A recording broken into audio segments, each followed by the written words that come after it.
রাঙামাটির কাপ্তাই উপজেলার পাহাড়ি জনপদে প্রকৃতি যেন প্রতিবারই তুলে দেয় এক মিষ্টি উপহার, রসালো লিচু। প্রতি বছরের মতো এবারও কাপ্তাইয়ের পাহাড়ি বাগানগুলোতে লিচুর বাম্পার ফলন হয়েছে। বিশেষত ওয়াগ্গা ইউনিয়নের সাপছড়ি, আগুনিয়াছড়া, বটতল ও পাগলিপাড়া এলাকার বাগানগুলো এখন পরিপক্ক লিচুর সৌরভে মুখরিত। পাহাড়ি আবহাওয়া ও উর্বর মাটির কারণে এখানে উৎপাদিত লিচুগুলো স্বাদে, গন্ধে ও রসে অতুলনীয়। স্থানীয় বাজারের চাহিদা পূরণ করে ইতিমধ্যে এসব লিচু চট্টগ্রাম, ঢাকা সহ দেশের বিভিন্ন জেলায় সরবরাহ করা হচ্ছে। ফলে কাপ্তাইয়ের লিচু এখন ছড়িয়ে পড়ছে জাতীয় বাজারে।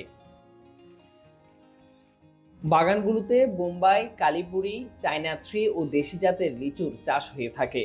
প্রতিটি জাতের লিচুই আলাদা স্বাদ ও গুণে সমৃদ্ধ, যা ক্রেতা ও ভোক্তাদের কাছে দিন দিন আরও জনপ্রিয় হয়ে উঠছে।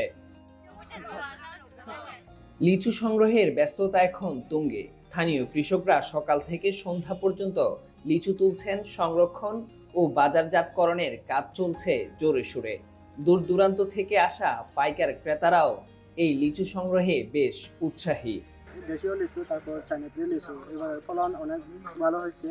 পাহাড় থেকে নিয়ে আসি, ওখানে অনেক কষ্ট হয় আমাদের নিয়ে আসতে, তো ওগুলো পরিচর্যা করতে আমাদের কষ্ট হয়। তো যখন বৃষ্টি থাকে না তখন পানি সংগ্রহ করতে আমাদের খুবই কষ্ট হয়। ড্রাম দিয়ে পানি যখন বৃষ্টি পড়ে তখন ড্রাম দিয়ে ওই পানিগুলো করে রাখতে হয়, জমে রাখতে হয়।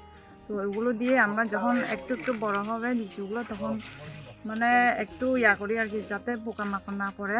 লিচু ফলন ভালো হওয়ার জন্য আমরা খুব খুশি। কারণ বাজার, শ্যামবাজার যাই, চিটাগং, ফুলমন্ডি যাই।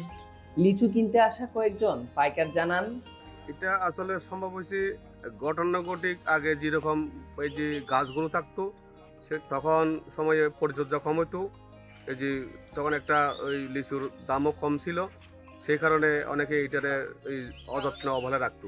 তো এখন দেখা যায় যে ফলের চাহিদা বাড়ে গেছে, আমের, কাঁঠালের পাশাপাশি লিচুর গুরুত্বতা বেশি বেড়ে গেছে, সেই কারণে এখন সব ফল গাছের এখন যত্ন নিতেছে। কি করি আপনার মনে করেন 1000 হিসাব, 1200 তো হলো 1000 হিসাব, মনে করেন 1200 টাকা 2500 টাকা এরকম।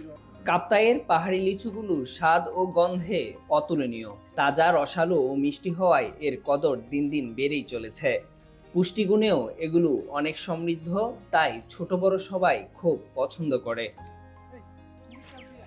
প্রাকৃতিকভাবে বেড়ে ওঠা এই লিচু শুধু একটি ফল নয়, বরং পাহাড়ি কৃষির সমৃদ্ধির এক উজ্জ্বল দৃষ্টান্ত হয়ে উঠেছে। News desk, C voice 24।